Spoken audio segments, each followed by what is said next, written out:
Hey guys, it is John C. Morley here, serial entrepreneur. It's a Sunday evening, hey, and it's the end of the weekend, but it's only the second day on our master topic, which we'll get to in just a second. Why don't you take this opportunity to go grab yourself something delicious from the fridge, or maybe something hot like a hot cocoa, an espresso, a tea, or maybe something cold like water, or maybe a delicious snack that's healthy, or something that's just nice and sweet and a great treat to eat. All right, everyone.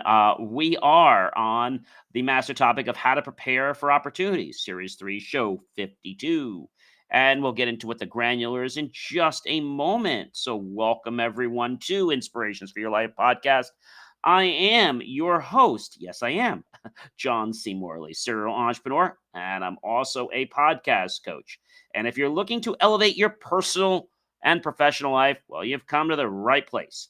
In tonight's episode, I'm going to dive deep into transformative power of personal growth, meaning full connections and overcoming challenges. I'll explore how small, consistent steps can lead to big results, why embracing your emotional intelligence can unlock better relationships, and how you can learn and grow from the experiences around you. Whether you're striving for success in the workplace, nurturing your personal relationships, or seeking balance in life, this episode is packed with actionable insights to help you thrive. And as I promised, the granular topic for tonight is, everybody ready for it? Drum roll, please. Okay. Thriving Together, Unlocking Growth and Connection, Series 3, Show 52, Episode number 2. Well, I do want to welcome our new partners from TikTok. We are now streaming on TikTok. We'll probably be saying that for another week or so. Great to have you with us. Remember, we stream every single day. Our time is random, but we always promise to get the shows out before I head to bed. All right, guys. So, personal development.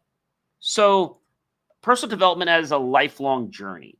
Um, it's not a one time achievement, it's an ongoing process that spans a lifetime.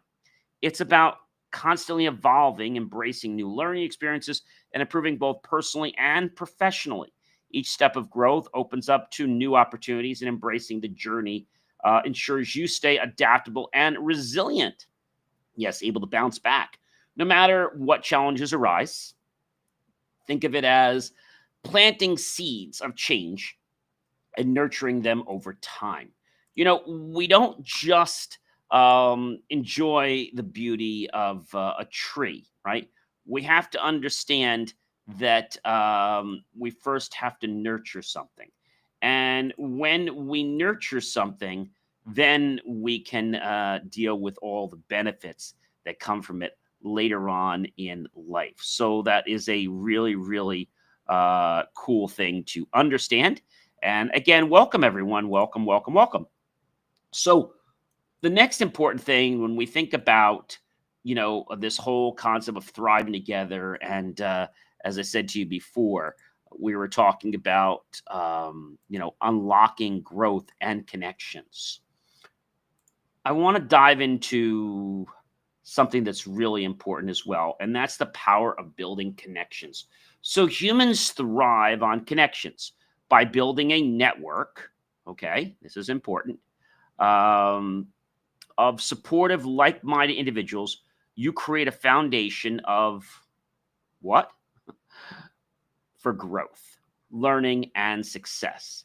Whether it's through professional networks, friendships, or support groups, the connections you build can offer insights, advice, or simply a shoulder to lean on during those tough times. Networking is a reciprocal process, and that benefits both parties, where you share resources and knowledge and opportunities to empower one another.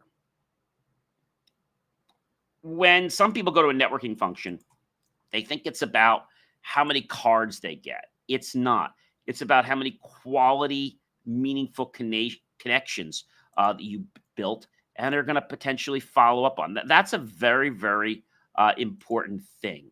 If you don't embrace the person for who they are, you're going to miss the whole opportunity, right? It shouldn't be low, well, hey, what's this person going to do for me? No, it should be, how can we mutually help each other, right?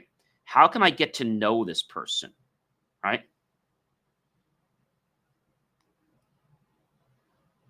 I think it comes down to a concept that is not around that much for most people. And that concept is there's power in other people. Other people unlock magic inside of us, but not when there's an agenda, okay? Not when somebody's trying to manipulate you. That's really key, ladies and gentlemen, to manipulate you. So the power of building is key, and we always need to be building. We always need to be growing. Embracing challenges. Challenges are often seen as obstacles, okay? But they're actually powerful opportunities for growth. When faced with a difficult situation, you have the chance to learn new skills and strengthen your resolve and adapt to new circumstances. Embracing challenges instead of avoiding them helps build resilience, fosters problem solving skills, and enables you to approach future challenges with confidence. So, the role of emotional intelligence. Emotional intelligence is crucial in both personal and professional life. It involves understanding and managing your own emotions as well as recognizing and influencing the emotions of others. High EQ or emotional intelligence, which is what EQ stands for, leads to better communication, improved relationships, and more effective conflict resolution. In leadership, EQ enables you to motivate, inspire, and lead with empathy, creating an atmosphere of trust and cooperation. But what does that really mean? It's simple. We're leading based on empathy. That means we lead as we walk in another's shoes. Now, I know that sounds kind of weird, but if someone's ever said to you, try on my shoes for a day, they don't really want you to try their shoes on. Now, I'm a 10 and a half D, and maybe you're an 8, or maybe you're a 9, or maybe even you're a 12. So I don't want to try your shoes on. What I do want to do is experience life through your eyes or through your steps. So that's what we call walking in another person's shoes. You're not going to actually take your shoes off and give them to the other person, or that person to put them on. No, no, no, no, no. And the next point I want to talk about is consistency over perfection. In a world that often emphasizes perfection, it's easy to get caught up and feel overwhelmed by the pressure to get everything just right. But success is built on consistent effort, not flawless execution. By showing up every day, even when things aren't perfect, you build momentum and progress over time. Consistency leads to improvement, while perfectionism can stifle creativity. Let me say that again. Consistency leads to improvement, while perfectionism can stifle creativity and cause unnecessary stress, right? We don't want more stress in our lives. In fact, we want to have less or none. But a good way to get rid of stress is to understand that it's being consistent and knowing that you're not going to do something perfectly right the first time. Self-reflection and mindfulness. This is an area that a lot of people skip. They just don't seem to do anything with it. Why? Well, they don't think that they're cut out for it. Okay. Taking time for self-reflection allows you to assess your actions, thoughts, and emotions, offering clarity on your goals, promises, and behaviors. Mindfulness complements this by helping you stay present in the moment, free from distractions and stress.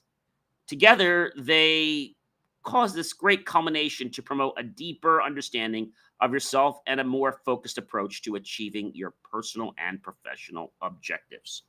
Regular practice can boost mental clarity and emotional well-being. Learning through shared experiences. This is my favorite one. Learning becomes amplified when we share it through another's eyes or just being around the other person. Engaging in group activities like hiking or social events not only broadens your perspective, but also strengthens bonds. Shared experiences create a sense of camaraderie and mutual growth. By exchanging stories, lessons, and insights, you can accelerate your own learning process while contributing to the development of those around you. Now, another good one is cultivating a growth mindset. A growth mindset is the belief that abilities and intelligence can be developed through hard work, perseverance, and learning. People with a growth mindset view, I should say, challenges as opportunities rather than threats. And they see failure as stepping stones to success. Cultivating this mindset helps you stay motivated, embracing new experiences, and to approach life's obstacles with an open and positive attitude. Now, many people don't embrace the challenges as opportunities because they're always down on themselves. They're always saying, oh, gee, this has never happens. Nothing ever happens good for me. I always have a problem. So start getting out of that mindset. Start believing things are going to be okay. Cultivate this mindset. It'll help you stay motivated. Balance between your work and other life activities, right? Like personal life. Achieving a healthy balance between work and life is essential for maintaining long term success and happiness. Overworking leads to burnout, while too much leisure can cause stagnation. Finding the right balance ensures that you have the time and energy to excel in both your professional and your personal life. Prioritizing self care, family, and passions outside of the work enhances productivity, creativity, and overall well being. The impact of giving back. Giving back to the community, whether through volunteering, mentoring, or supporting causes, has a profound impact on both the giver and the recipient. It fosters a sense of purpose, creates a ripple effect of kindness, and guess what? Yes, it strengthens community ties. Giving back also contributes to your personal development by enhancing your empathy, gratitude, and yes, ladies and gentlemen, it helps you with your social awareness. It's a reminder that we are all part of a larger interconnected world. Wow, that's a lot of information. All right. But let's try to break this down. Personal development is a journey. Okay. It's a lifelong journey. And you should embrace the concept that every day you get to become a little bit better. Now, maybe you're not perfect.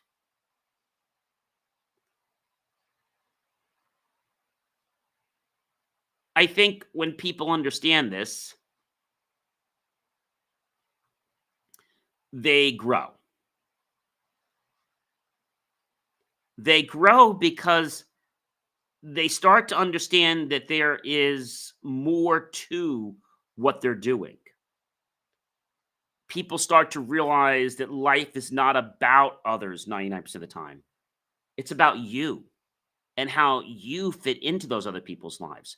If you're constantly doing things to please others, well, you're a people pleaser. You want to make sure that you don't get burned out doing that. I know because many years ago, I always wanted to please everyone.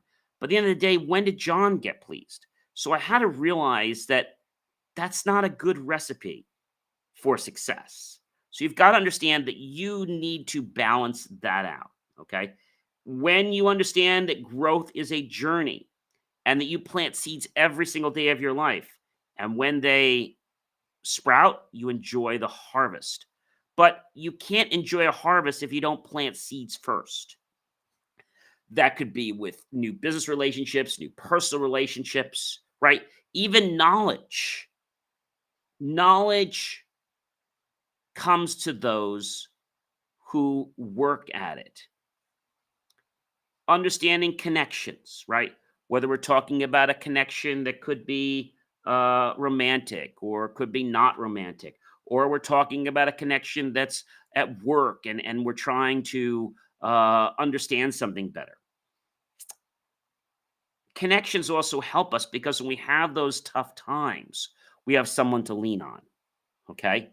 There was a phrase I saw many years ago. Uh, Tough times don't last, but tough people always will. Let me say that again. Tough times don't last, but tough people always will. That means whatever gets thrown at you, you're going to see that as let's say, a challenge and something that you can overcome and become better. So when challenges come up, it's not the time saying, "Oh, gee, why did I get this? Why did this happen to me?" Instead of, "Okay, I've got this now. So what can I do? How can I overcome this?" Emotional intelligence has always knocked people off their track because people think emotional intelligence is about how intelligent you are. That's not it. It's an understanding in knowing how your emotions relate to those of others and how it can influence them. So, when you have a high level of emotional intelligence, you're a better communicator, right? That's number one. You'd have better relationships. You'd be a better leader. Okay. You're able to motivate and inspire. And people want to follow you, not because they have to, but because they feel compelled to, not manipulated. They want to follow your good example. Consistency. Consistency is hard for a lot of people because some feel that if they don't see a change today, there never will be a change. So, the biggest thing I can tell you about consistency is that doing consistent things comes from your belief in blind faith. You're doing something, even though you don't see the results, you're consistent. Self reflection, mindfulness. You all know I love to meditate. When we reflect on how the day went, how our life went, okay, it gives us an opportunity to analyze it and to say, you know what, I could do this better next time. It's not there to, pound us down to the ground. It's there to inspire us. A good person once said, if we do the same things over and over again and expect different results, well, that's insanity. So we want to change the way we're doing things so things will change. But if we keep doing the same thing, we're going to get the same results. So promoting that deeper understanding of yourself will help you to grow. What's a shared experience? Well, one shared experience I had was a gentleman that took me skeet shooting. I didn't know anything about skeet shooting when I started. But as I got involved with it, the first thing was this little bit of nervousness because I had never held a skeet shooting gun before. And just that whole thing of, oh my gosh, well, what if I don't hit anything? And I said, you know what? If I don't hit anything, I don't hit anything. I tried, right?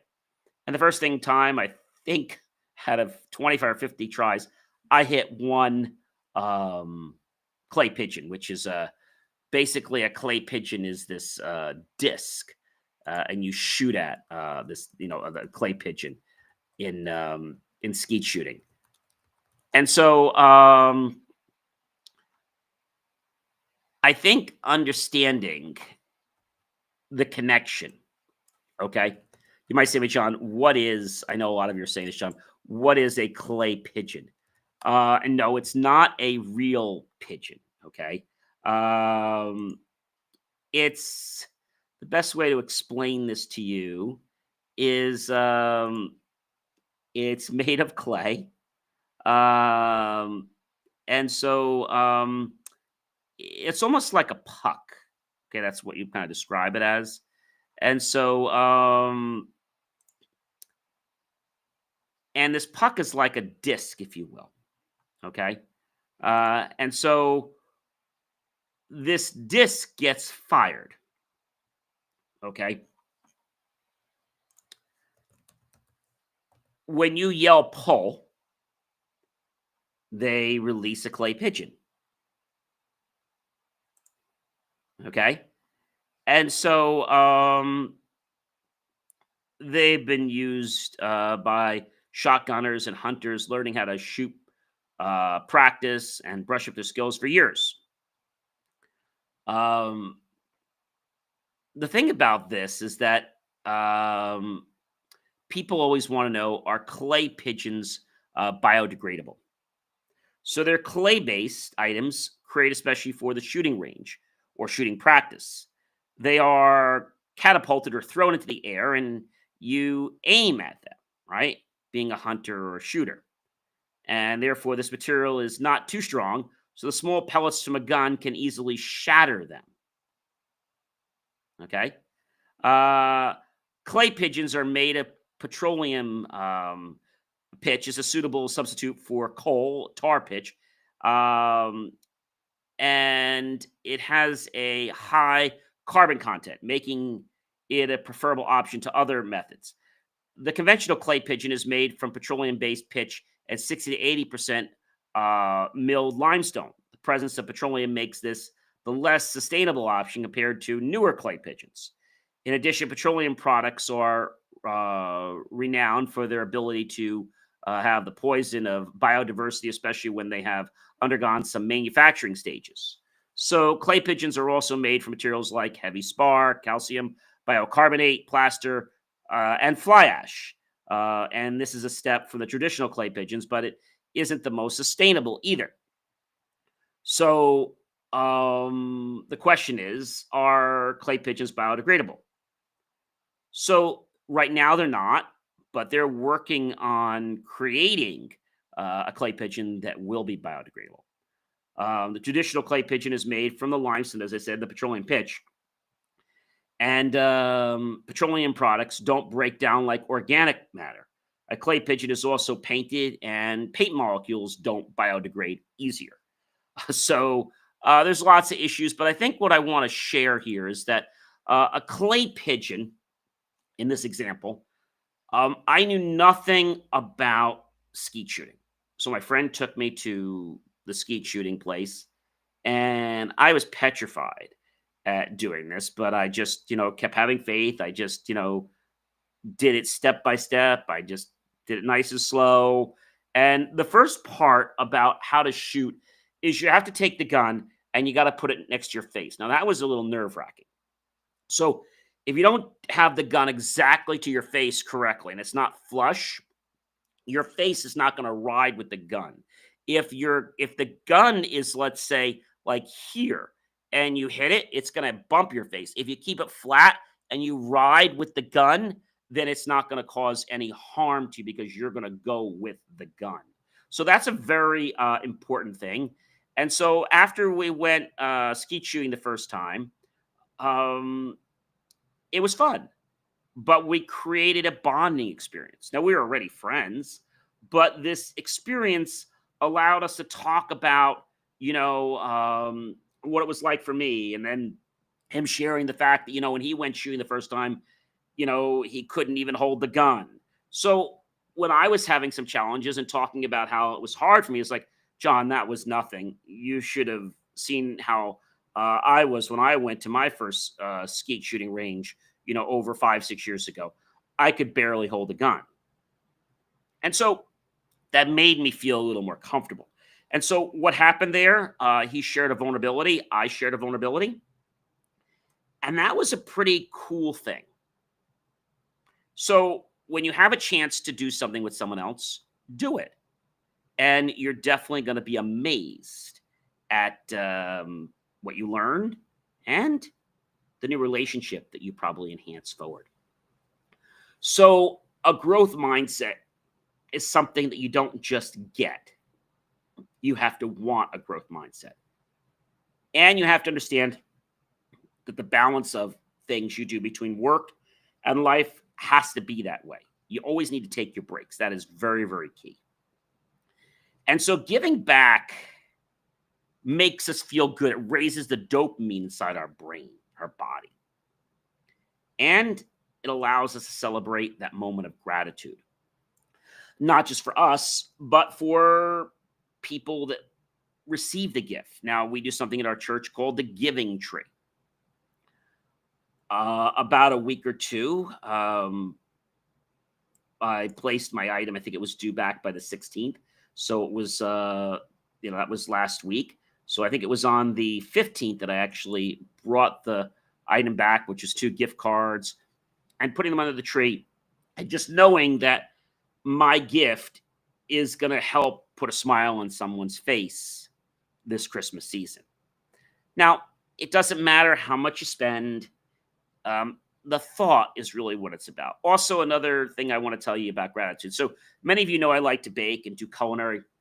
So every year I make homemade cookies. Now I love to do culinary, but at the holiday time, a great way to spread cheer is to make.